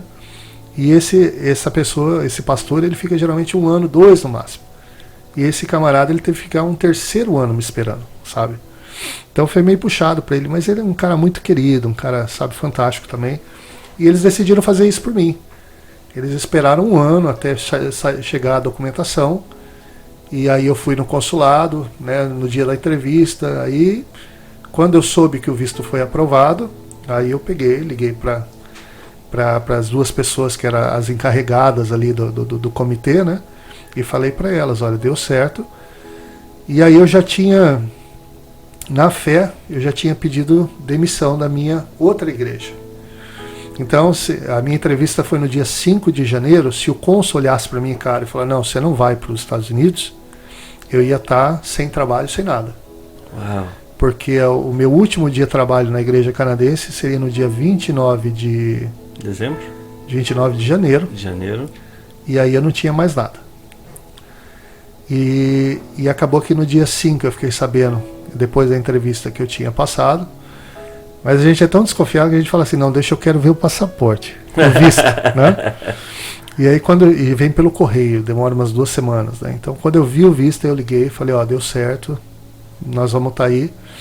Aí eu trabalhei no último domingo, foi 29 de janeiro, eu trabalhei na igreja canadense. E no dia 1º de fevereiro eu já estava começando aqui na igreja da Flórida. Uau! Então foi assim, foi maravilha. E eu vejo a mão de Deus em tudo isso também, amém, sabe? Professor. Porque eu e minha esposa, a gente orou muito, a gente pediu, né? Falou, olha, Senhor, se isso aí é para acontecer, vai abrindo as portas, vai deixando as coisas mais fáceis. E realmente foi assim, foi tudo muito tranquilo, foi um processo assim muito, muito bom, muito bacana, sabe? Sentia paz no coração. Paz, totalmente paz, sabe? Eu super preocupado com a igreja. As coisas acontecendo, a entrevista bem. Não, e a igrejinha no Canadá? Oh. Como é que você fala pro pessoal, olha, eu tô indo embora, tal? Você cria laços emocionais com as pessoas. Muitos. E as igrejas presbiterianas, elas são cheias de pessoas de idade, né? Então, assim, ai, rapaz, você cria um carinho, você, sabe, o pessoal te trata tão bem. E foi difícil, hein, amigo? Foi difícil. Mas ainda hoje eu ligo para eles lá, sabe? A igreja era muito pequenininha. A igreja tinha ali de 15 a 20 pessoas no domingo. Quando eu saí de lá, eles estavam com uns 35, assim. Então eles estavam super felizes, né? Tinha novos irmãos. Porque já tinha quase dobrado o tamanho da igreja, né? Não que dá para contar a vantagem disso daí, né? Mas foi uma coisa muito maravilhosa, assim, foi o que aconteceu ali, sabe? E aí, quando eu disse, né, que quando eu dei a minha carta de resignação, né, uma das presbíteras lá do conselho, ela saiu brava, assim, da sala, sabe? Eu tive que procurar ela durante a semana pra gente conversar. Então, mas assim, a maioria foi muito, muito carinhosa, entenderam bem, entendeu? E foi assim que eu cheguei na Flórida. Depois de 1 ano, né, deu certo. Da e gente já tá fazem aqui. o que, pastor, aqui que o senhor está aqui? Eu tô aqui há 10 meses, eu acho. 10 meses? Foi fevereiro, né? Nós estamos em... Não, nem isso. 9 meses. Fevereiro, nós estamos em novembro, né? Então Sabe, pastor, que tem a página de brasileiros no Facebook, né? Se não me engano é Northport Classifica, eu não lembro exatamente o nome. Aí eu olhei a sua foto ali e disse, mas normalmente quem posta aqui são brasileiros, eu vou escutar. Né? Foi onde eu vi a sua pessoa pela primeira vez. E eu achei interessante porque a mensagem que o senhor trazia ali era exatamente um incentivo para as pessoas de um dos desafios que o senhor teve aqui nos Estados Unidos, a dificuldade do falar inglês. Exato. E um desses vídeos era o senhor convidando. Se você quer aprender inglês, quer... Exato. E eu acho isso muito interessante, pastor, pegar e ajudar as pessoas. O inglês é assim, para o pessoal no Brasil entender, né? Qualquer idioma é assim, você precisa, com 700 palavras mais ou menos, você já está tendo aquele nível de entendimento, vamos dizer assim, né? Mas na verdade você precisa de umas 2.000 para você poder estar conversando, para você estar estabelecendo um diálogo, esse tipo de coisa, né? E a maneira de você aprender 2.000 palavras é aprendendo 2, 3 por dia. Exato. Mas, aquele exemplo que eu te dei das mulheres mexicanas lá no Idaho, né? Elas estão ali, ó, todas mexicanas, amigas mexicanas, igreja mexicana, restaurante mexicano. Eles ficam naquele círculo de espanhol. Você está naquele círculo lá, você não sai, você não vai ter oportunidades para você aprender o seu idioma. E eu falei assim, puxa vida, né? Foi o que aconteceu comigo com o francês. Porque lembra que eu morei numa província francofona. Sim. E eu falei, nossa, eu não tinha inglês quando eu cheguei nos Estados Unidos e aprendi. Aqui no Quebec, eu fiz o básico de francês no Brasil, mas na hora que chegar lá no Quebec, o meu francês vai deslanchar. E não foi isso que aconteceu, porque eu estava estudando inglês, eu estava indo para a igreja em inglês, eu trabalhava num lugar lá, mas a língua do local de trabalho era o inglês. Apesar de ter muitos francofonos lá, mas a língua oficial era o inglês, sabe? Então acabou que o meu francês nunca saiu continua terrível. Né? Aquela coisa básica. E depois o quebecois é muito interessante. Quando você chega tentando falar francês com seu francês meio quebradão, assim, ele muda pro inglês. Uau. Ele não quer perder tempo com seu francês ruim, entendeu? Então ele já vai pro inglês na hora. Já vai pro inglês. Se sabe falar. É raro você encontrar uma pessoa que não saiba. É muito engraçado isso também, porque as únicas 2 pessoas que eu vi que não falava francês eram 2 pessoas relativamente jovens. E eu fiquei bestificado com aquilo. Eu falei, puxa, mas como é que é possível uma pessoa jovem? Mas então aquele vídeo que eu fiz é para convidar o brasileiro. Falar, vem aqui, você louva inglês, você aprende uma palavrinha nova todo dia, você... Né? Mas ninguém apareceu além de você. Mas tá bom, porque acho que você já vale por 10, hein? Não, mas dá para... Eu acredito, pastor, que dá para ser feito um trabalho como esse. Sim, sim. Quando nós chegamos aqui nos Estados Unidos, a primeira coisa que eu procurei, entrei no Facebook, né, e coloquei aula de inglês, igrejas. Na cidade que eu morava, Fort Myers, não tinha uma igreja brasileira que tinha alguém que, por mais básico que seja, ajudava os brasileiros. Então, quando eu olhei o seu vídeo, tem uma exceção. Alguém, um brasileiro preocupado com os brasileiros em aprender. Sim. Porque muitos chegam aqui, pastor Silvio, não, eu já estou com 40, eu não tenho mais como aprender. Aí você fala para você que ok. Lê do engano esse, né? Exatamente. Então, eu falo para minha esposa, se algum dia nós precisar mudar para a França, para a Itália, eu vou me dedicar, eu vou aprender, eu vou falar, E eu acho que é mais ou menos assim. Que se a gente colocar no nosso coração que a gente pode, que a gente é capaz, a gente chega lá. Você tem que entender assim, que você não precisa aprender tudo de uma vez, no primeiro dia também, né? É um processo, um processo devagar, é um processo lento. Mas se você fizer um pouco de esforço... Agora, muitos brasileiros aqui na Flórida, né, a gente fica dentro da colônia, né? Exato. A gente está ali, tá na igreja brasileira também, tá trabalhando só com outros brasileiros, quer dizer, o teu inglês não desenvolve. O senhor falou 3 palavras por dia, aí as 3 pessoas... palavrinhas por dia. Ninguém vai aprender a criar uma conversação, por mais básica que seja, num dia. Exato. Tu tem que dar um passo por vez. Não precisamos dizer que você consiga aprender 2 por dia, não é? Se você tem 0 de inglês, eu falei para você mais ou menos que você precisa de 700 palavras para você ter um básico de entendimento, não é isso? Se você sabe inglês 0 hoje e você aprende 2 por dia, no final do ano você tem 720 palavras. Exato. Então, poxa, já vale a pena. Só que eu acho que eles creem num passo de mágica. Ok, eu vou abrir um livro, não. Amanhã não é assim. E se você fez aula de línguas alguma vez na sua vida, você sabe que as professoras elas usam músicas. É muito comum você, por exemplo, nas nossas aulas de francês, a professora ia lá e dava aquelas musiquinhas em francês, né? O Le Maire, a Edith Piaf, né? E são maravilhosas as músicas, por sinais. Mas você aprende cantando. né? Exato. E o que é o louvor? O louvor é uma música. E está ali no PowerPoint, você está cantando. E vendo toda a E legenda. vendo. E você fala assim, mas que palavra é aquela que eu não conheço? Que palavra é aquela que eu não conheço? No começo, você não vai conhecer muitas. Mas vai chegar um momento que você vai... Já começa a criar uma identidade de cada uma delas. E a tua experiência deve ter sido igual à minha também. Quando você chega nos Estados Unidos e você não fala inglês, quando o americano fala com você, você só escuta... Você não escuta, né? Mas depois de umas 2 semanas, uma semana e meia, você tá assim, book. Okay. Opa, ele falou book. Bem assim. Essa aí eu entendi. Você tá, então é alguma coisa com o book. E muito brasileiro fala assim, né? Eu não falo, mas eu entendo. Mas o que ele está entendendo é só o book lá. Então Exato. Ele já fala, book, o cara é book, aí ele vai lá e busca o book, faz alguma coisa, não é assim? Exato. Mas ele não tá naquele nível de fluência ainda, né? Sim. E eu vejo, pastor, que cada pessoa tem a sua história, tem o seu desafio. E hoje, obrigado por o senhor ter aceitado o convite da gente. A gente falou hoje mais sobre a sua história, sobre o teu testemunho. Sim. E eu acredito que dá pra gente marcar uma outra oportunidade para abordar outros temas. Eu ficaria muito feliz com isso, né?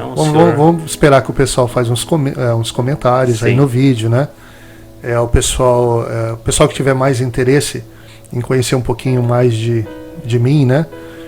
Aqui nos Estados Unidos eu não sou Silvio, eu sou Sil. Exato. Então é SYL e Esteves, que é o meu sobrenome, ESTEVEZ no final, que é o meu nome, né? O nome que eu procurei fazer mais fácil para os americanos, né? Então o pessoal está indo lá, eles podem me colocar aí nos comentários também perguntas que eles gostariam de me perguntar, e eu ficaria muito feliz da gente continuar essa conversa aqui num outro momento. A gente marca, a gente vê um tema bacana pra gente falar, cria uma pauta legal, criar uma boa diretiva. Isso. Com certeza. Te agradeço, pastor. Prazer. Para nós foi um privilégio muito grande te receber aqui e vamos se aprontar aí para as próximas. Demorou. Alguma palavra final de agradecimento, pastor? Não, agradeço a você pelo convite mais uma vez, né? O pessoal em casa aí, eu espero que isso aqui tenha de alguma maneira sido interessante, pelo menos, né? Esse tempinho aqui da nossa conversa. E como eu te disse, né? Eu vejo o seguinte, sabe, Jay? A gente tem esse pedacinho do mundo aqui que Deus nos confiou, né? Verdade. Então tem coisa para ser feita aqui e convidar as pessoas que queiram aí, né, abraçar essa nossa causa aí, para estar conosco também, para, né, de repente conhecer um pouquinho da Igreja Presbiteriana. Hoje nós não tivemos tempo de falar da Reforma Protestante, o que é o presbiterianismo, né, falar um pouquinho dos reformadores, mas a gente tem essa impressão às vezes que a história da igreja é a história da igreja da gente. Não. Que é o pastor lá que fundou a igreja nos anos 60 lá, então mas a gente faz parte de uma tradição de no mínimo 2000 anos hoje em dia, né? Uma coisa que eu amo assim na Igreja Presbiteriana, por exemplo, quase todo domingo a gente canta um hinozinho chamado Gloria Patri, que é, né, glória para o Pai, para o Filho, para o Espírito Santo. Aquele hinozinho, ele é cantado desde o 2º século. Uau. Você consegue imaginar uma coisa que é cantada há mais de 1800 anos? Né? O pessoal fala de sucessos aí, de hit parades, né? Sim. Mas pensa nisso aí, um hino que está sendo cantado há 1800 anos já. Só para fazer um adendo também, pastor Sil, chamar de Sil porque Silvio para nós conterrâneos, né, de sul do Brasil, mas para quem não conhece, o pastor Sil, ele é um pastor da Igreja Presbiteriana que atende o americano. Sim, eu sou pastor de americanos. Daqui a pouco alguém vai pensar assim, mas eu nunca soube que tinha uma igreja presbiteriana de português. Não tem ainda. Ainda. Mas para quem não conhece o trabalho do pastor Sil, daqui a pouco acho que vale a gente deixar o endereço, pastor Sil. O endereço Bom, eu acho que a melhor opção é você me acompanhar pela minha página ali do Facebook ou do Instagram. Deixa o nomezinho que a gente coloca depois na legenda. Beleza, é o Sil Esteves, né? E por ali você já começa a conhecer um pouquinho mais da minha igreja aqui, do nosso trabalho que a gente faz aqui. Atualmente você sabe que eu estou com 2 igrejas. Sim. Mas a partir de novembro agora eu só vou estar com uma. Então, sabe, daí o pessoal pode conhecer um pouquinho mais e quem sabe, né, vir conhecer a gente, se você, principalmente as pessoas que estão aqui na Flórida, conhecer a gente mais de pertinho. Amém. Né, eu acho que tem um trabalho bonito para ser feito lá com a nossa comunidade. Com certeza. Tá bom, nosso abraço então aos nossos internautas que nos acompanharam. Recebemos o pastor Sil.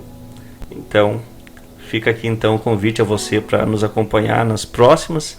E já fica o compromisso aqui da minha pessoa com o senhor, da gente marcar aqui uma outra oportunidade para falar sobre reforma protestante, sobre o trabalho que o senhor faz aqui, Amém. Falar sobre família, Amém. sobre teologia e vamos assim. Amém. Tá bom, pastor? Obrigado. Tá certo. Gente, um abraço. Tchau, tchau. Amém.